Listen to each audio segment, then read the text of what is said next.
ಗಾಡಿಗಳು ತೋರಿ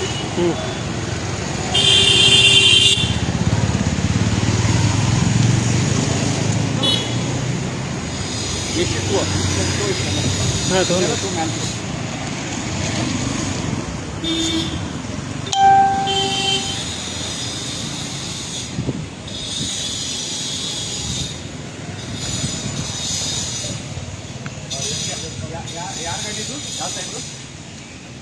DRC sir. Okay, ಈಗ ಗರ್ದಿಗಮ್ಮತ್ ವೀಕ್ಷಕರಿಗೆ ನಮಸ್ಕಾರಗಳ್ರಿ. ನಾವು ಭಾಳ ದಿವಸದಿಂದ ಹೇಳತ್ತಿದ್ದು ಒಟ್ಟಾರೆ ಡಾಕ್ಟರ್ ಶಿವಾನಂದ ನೀಲಣ್ಣ ಅವ್ರ ಬಗ್ಗೆ ಅವ್ರು ಏನು ಮಾಡತ್ತಾರ ಅಂತ ಭಾಳ ಸಲ ಹೇಳಿದ್ದು.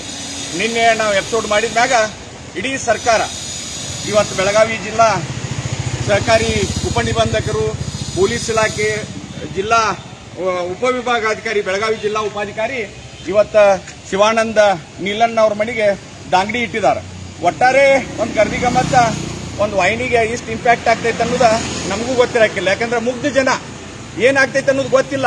ಆದ್ರೆ ಇವತ್ತು ಸರ್ಕಾರ ಎಚ್ಚೆತ್ತ ಇವತ್ತು ಪೊಲೀಸ್ ಇಲಾಖೆ 5-6 ಗಾಡಿಗಳು, ಸರ್ಕಾರದ ಗಾಡಿಗಳೆಲ್ಲ ಇಲ್ಲಿ ಸಾಯಿ ಅಪಾರ್ಟ್ಮೆಂಟ್ನಲ್ಲಿರುವಂತ ಶಿವಾನಂದ ನೀಲಣ್ಣ ಅವರ ಮನೆ ಮೇಲೆ ಇವತ್ತು ದಾಳಿ ಮಾಡಿದ್ದಾರೆ.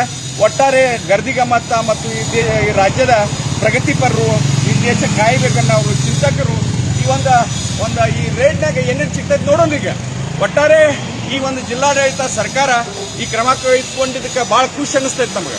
ಒಟ್ಟಾರೆ ಉಪವಿಭಾಗಾಧಿಕಾರಿ ಅದರ ಪೊಲೀಸ್ಗಳ ಒಂದು 3-4 ಗಾಡಿ ಇನ್ಸ್ಪೆಕ್ಟರ್ಗಳು, ಕಮಿಷನರು, ಒಟ್ಟಾರೆ ಈ ಪೊಲೀಸ್ ಇಲಾಖೆ ಮತ್ತು ಸರ್ಕಾರದ ಎಲ್ಲಾ ಇಲಾಖೆ ಅಧಿಕಾರಿಗಳ ಇವತ್ತು ಶಿವಾನಂದ ನೀಲಣ್ಣ ಅವ್ರ ಮನೆ ಮೇಲೆ ರೇಡ್ ಮಾಡಿದ್ದಾರೆ. ಏನೇನು ತರ್ತೈತಿ ನೋಡೋಣ.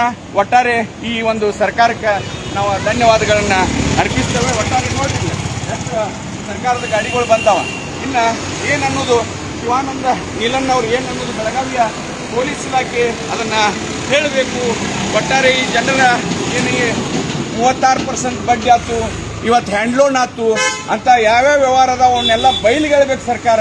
ಯಾಕಂದ್ರೆ ಬಡ ಜನರ ನಿವೃತ್ತಿ ವೇತನ, ಇವತ್ತು ಅವ್ರು ಕೂಡಿಟ್ಟ ಹಣ ಇವತ್ತು ದುಂದ ಈ ಒಂದು ಇಂಥ ಫ್ರಾಡ್ ಕಂಪ್ನಿಗಳು ಈಗಾಗಲೇ ಒಂದು ಜಪಾನ್ ಬೆಡ್ ಆಯ್ತು, ಸಂಜಯ್ ತೆಂಗಿನಕಾಯಿ ಮಾಡಿದಂಗೆ ಆಗಬಾರ್ದು ಅನ್ನೋದು ಮುಂಜಾಗ್ರತಾ ಕ್ರಮ ತಗೊಂಡಿದ್ದಕ್ಕೆ ನಾನು ಎಲ್ಲ ಇಲಾಖೆ ಅಧಿಕಾರಿಗಳನ್ನ ಅಭಿನಂದಿಸ್ತೇನೆ. ಒಟ್ಟಾರೆ ಈ ಒಂದು ತನಿಖೆಯನ್ನ ಪೂರ್ಣ ಮಾಡಿ ಈ ಯಾರ ಎಲ್ಲಿ ದುಡ್ಡು ಕೊಟ್ಟಿದ್ದಾರಂತವ್ರಿಗೆ ಮರು ವಸೂಲಾತಿಯನ್ನು ಮಾಡಿಕೊಟ್ಟು ಈ ಬೆಳಗಾವಿಯ ಜಿಲ್ಲಾಡಳಿತ ಒಂದು ರಾಜಕಾರಣಿಗಳು ಅಥವಾ ಅಧಿಕಾರಿ ವರ್ಗ ಮೆಚ್ಚುಗೆಗೆ ಪಾತ್ರರಾಗಬೇಕು. ಒಟ್ಟಾರೆ ಇದನ್ನು ಇಲ್ಲಿ ಮುಚ್ಚಿ ಹಾಕಬಾರ್ದಂತ ಗರ್ದಿಗಮ್ಮತ್ ಆಗ್ರಹ ಮಾಡ್ತದೆ. ನಮಸ್ಕಾರ.